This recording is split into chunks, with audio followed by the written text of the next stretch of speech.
Right, but he does self-identify as a socialist, and what happens under socialist policies, particularly socialist economic policies, is the tax rate goes up to those astronomical levels. It goes up to be 90%.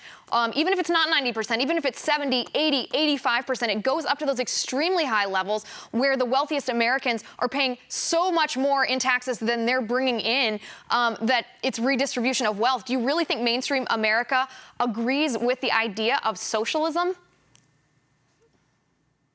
Look, I think it's more of a buzzword than anything else. I mean, look, Bernie Sanders actually, if you define socialism as it has been defined as an economic term, Bernie Sanders has actually explicitly, and by the way, has a 10-year history of actually eschewing what it means to be a socialist, which is state ownership of enterprise. He actually says he doesn't believe in that, and by the way, that's not a new position. That's been, when he's been asked about it and pressed on it for the past decade, he said, no, of course I don't believe that. What Bernie Sanders defines as socialism is much more in line, actually, historically, if you line it up, it's Teddy Roosevelt's policies from the 1912 Bull Moose Party. It's national health care. It's regulation of Wall Street. It's campaign finance reform.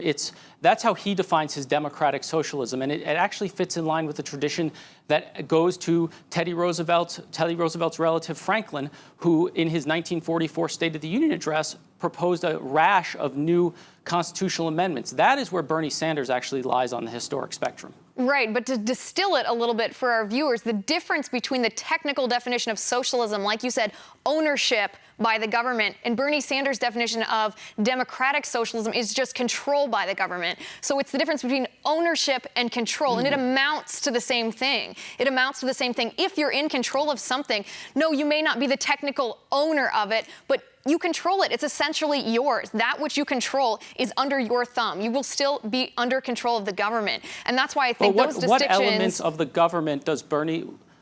what elements of your life does Bernie Sanders want to control that aren't right now so heavily regulated by the government that you could define it as control anyway?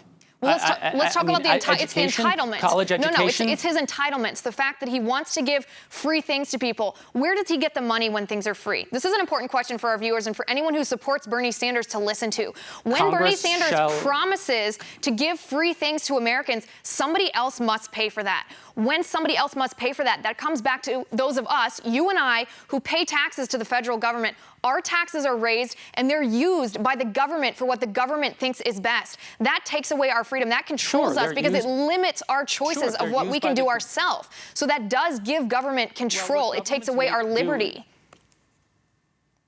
Go ahead. What governments do is make choices, right? We made a choice in the past decade to spend $1 trillion fighting optional wars.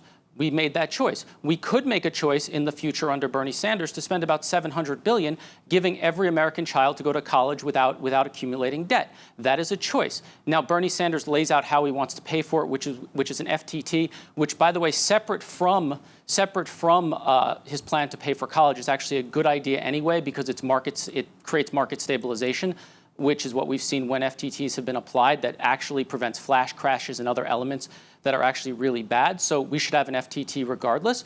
But he lays out how he's going to pay for these things. But frankly, we do all sorts of things. Republicans and Democrats do all sorts of things without paying for them. It's just conservatives tend to bring this up only with Democrats, but not when we fight trillion-dollar wars of choice.